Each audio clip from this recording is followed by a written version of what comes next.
그럼 이번에는 신시내티는 살기 좋은가에 대해서 얘기를 해보도록 하겠습니다. 현재 2021년 기준으로 인해서 2021년 7월 1일부터 시작해서 2022년 7월 1일까지의 데이터를 보면 미국인들은 지금 남부주로 이동하는 그런 그런 트렌드를 보여주고 있어요.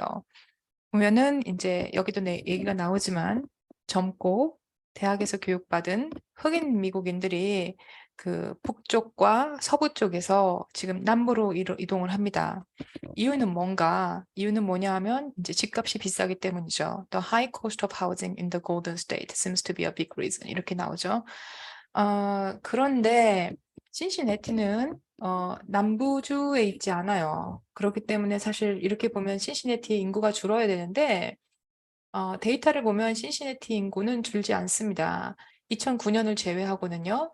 2000년부터 시작해서 지난 22년 동안 계속 1년에 11,000명씩 늘어났어요. 12%, 2000년과 비교하면 12%가 증가를 한 거죠.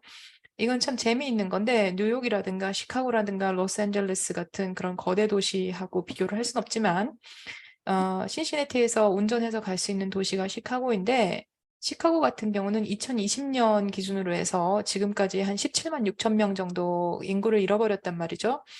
그런데 신시내티는 계속 인구가 증가하고 있어요. 사실 도시의 흥망성쇠라는 입장에서 보기에는 꽤 괜찮은 거죠. 뭐 아무튼 인구가 줄진 않으니까요.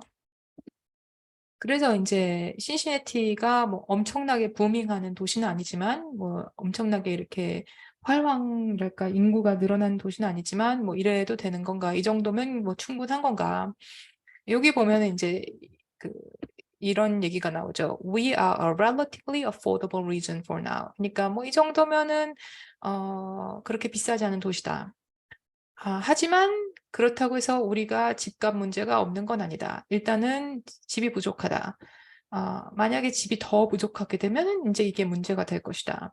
그럼 대충 이 동네에서 한 중간값 되는 집값은 얼마인가? 한 26만 달러다. 이런 얘기죠.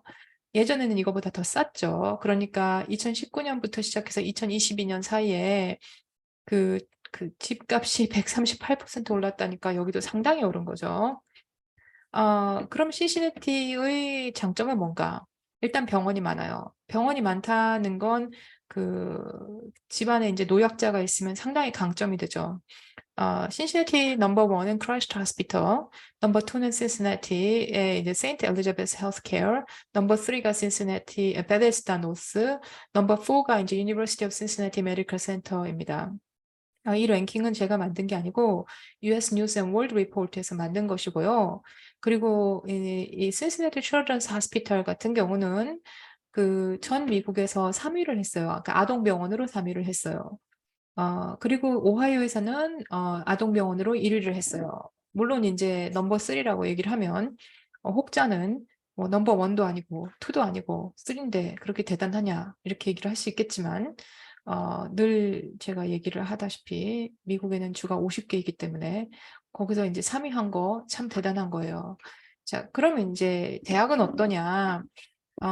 신시내티 다운타운에는 엑세이빌 대학이 있고 신시내티 대학이 있고 그리고 강만 건너면 노던 켄터키 대학, 1시간 거리에 마이애미 대학 그리고 데이튼 대학 있고 1시간 조금 넘어서 위튼버그 대학, 1시간 반 거리에 오하이오 스테이트 유니버시티 그리고 2시간 거리에 켄터키 대학 있고 이게 끝이 아니고 이 대학들을 포함한 최소 23개의 단과대학, 종합대학, 커뮤니티 칼리지가 있습니다.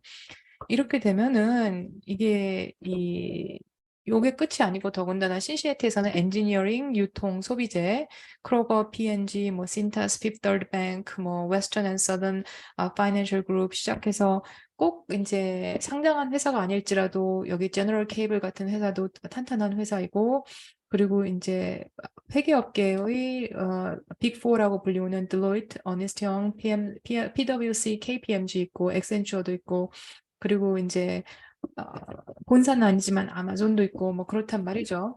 그러면 이 얘기는 뭐냐면 그 일자리가 탄탄하다는 얘기죠. 이 얘기는 조금 있다가 이제 신시내티 장단점에 대해서 얘기를 할 건데 어, 그 이렇게 일자리가 그 탄탄하게 되면 사실 그 부부 중에서 두 명이 다 일을 할 경우에 꼭 인제 롱 디스턴스를 하지 않을지라도 각각 다른 도시에서 살지 않아도 한 도시에서 그 일자리를 둘 다 잡을 수 있다는 장점이 있어요. 네, 집값 볼까요? 집값 보면은 인제 2019 년에는 지금 그 15만 불 아래였는데, 그런데 지금 같은 경우는 26만 6,500 불, 26만 6,500 불, 그러니까 그 상당히 올라갔죠. 물론 인제 캘리포니아나 LA에서 사시는 분들이 보기에는 뭐 '아직도 싸다.' 이렇게 생각하실 수 있겠죠. 그러면 어떤 분들이 어디서 신시내티로 오시는가? 자, 이제 컬럼버스 오하이오에서 오시는 분들이 가장 많네요.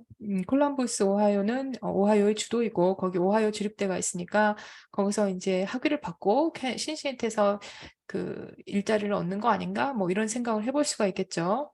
그리고 이제 집값이 워낙 비싼 로스앤젤레스라든가 샌프란시스코에서 오시고, 또 이제 뉴욕 역시 또 집값이 비싼 뉴욕에서 오시네요. 그죠?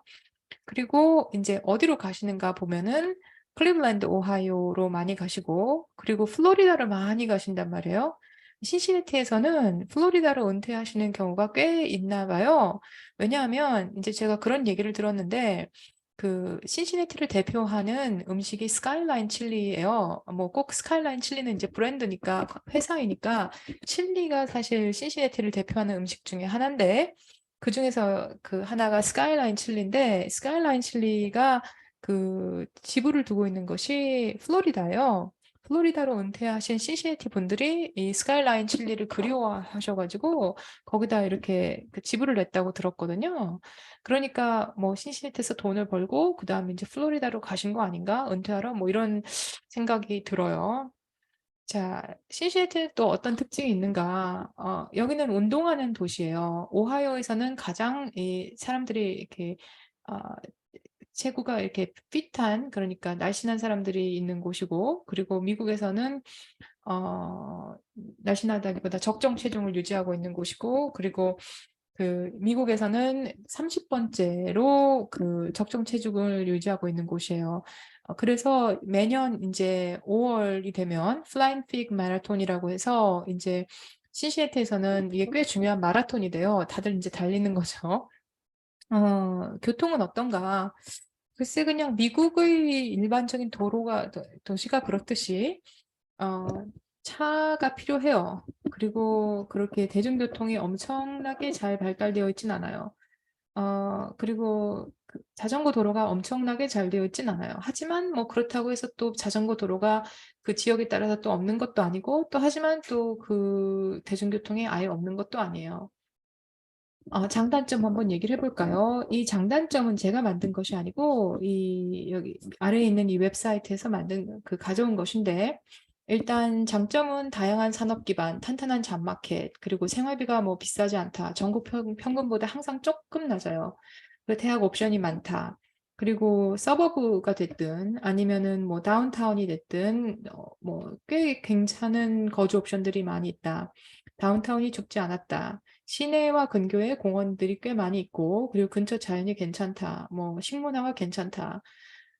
그리고 맥주 문화가 뭐 아주 잘 꽃피어져 있다. 뭐 이런 얘기가 있고, 그리고 단점으로는 날씨가 예측 불가능하다. 알레르기가 있는 사람들한테는 좋지 않다. 공해가 있다. 정체가 있다. 뭐 대중교통이 한정적이다. 그런 건데, 일단 날씨가 예측 불가능하다. 뭐 제 생각에는 그렇게 동의할 수 없어요. 뭐 별로 문제도 안 되고, 이 정도면 충분히 괜찮은 날씨다 이렇게 생각해요. 알레르기는 실제로 문제가 되는 요소라고 봐요. 실제로 알레르기 시즌이 되면 크로거에 알레르기 약이 쫙 깔려요. 이유가 뭐냐면 이 동네가 이제 마이애미 밸리 때문에 그 꽃가루가 날리기 시작하면 그 갇혀버리거든요. 이 공기가 밖으로 빠져나가지 못해서. 그래서 알레르기는 실제적으로 항상 매년 겪는 문제다. 그리고 공해? 뭐 서울과 비교하면은 안 되겠지만, 아무튼 그렇게 공해 문제는 글쎄 한국 분들이 느끼실 것 같진 않아요. 즉, 그리고 이제 공해 문제는 어떤 네이버후드, 어떠한 근교에서 사는가에 따라서 달라요. 그러니까 그 공기 질을 한번 보셔야 돼요. 그런 걸 보는 웹사이트가 또 따로 있어요. 교통정체? 아니, 교통정체. 교통정체, 아니, 과연 신시내티에 교통정체가 있다고 얘기를 할 수가 있나 모르겠는데, 아무튼, 뭐, 신시내티 사람들 입장에서는 교통정체가 있다고 보겠죠. 그런데 이제, 시카고라든가, 뭐, 서울이라든가, 뭐, 심지어 로스앤젤레스라든가, 뭐, 뉴욕이라든가, 이런 걸 겪어본 사람들한테는 이게 과연 교통정체냐, 이렇게 생각하겠죠. 대중교통이 한정적이다. 뭐, 그렇죠. 정치적인 대립이 있다. 뭐, 그리고 인구 구성은 다양하지만 서로 뭉쳐 사는 경향이 있다. 빈곤 문제가 있다. 지역에 따라서 범죄율이 높다. 마약 문제가 있다. 이런 게 이제 단점이라고 꼽혔어요. 여기 나온 이제 출처에서는. 그럼 신시내티는 어떤 도시냐? 혹은 이제 미국인들은 신시내티를 어떤 도시로 보고 있는가? 보시면 The Good Place라는 미국 드라마가 있는데 여기서 The Good Place라는 건 이제 천국을 얘기하는 건데 이 여자 주인공이 그 천국에 가지 못하고 지옥에 떨어지게 되어요. 그래서 이제 나는 뭐 한 중간 정도 되는 사람이니까 중간 정도 되는 곳으로 가야 된다 이렇게 얘기를 해요. 그래서 이 사람이 I should get to spend eternity in a medium place like Cincinnati. Everyone who wasn't perfect but wasn't terrible should get to spend eternity in Cincinnati. 이렇게 얘기를 하죠. 그러니까 나는 중간 정도 되는 곳에서 영원토록 살아야 돼. 뭐 신시내티 같은 데서 뭐 그렇게 뭐 완벽한 사람은 아니지만 그렇게 뭐 최악의 사람도 아닌 사람들은 신시내티에서 영원히 살아야 돼. 이렇게 얘기를 하죠. 이게 사실 미국인들이 신시내티를 보는 그런 시각인가 봐요. 그래서 신시내티는 미디엄 플레이스다. 뭐 이렇게 얘기를 하는데 제 생각에는 제 사견입니다만 신시내티 사람들은 나이스해요. 그리고 그 신시내티가 뭐 퍼펙트한 것도 아니지만 그렇다고 해서 테러블한 것도 아니다. 이렇게 봅니다.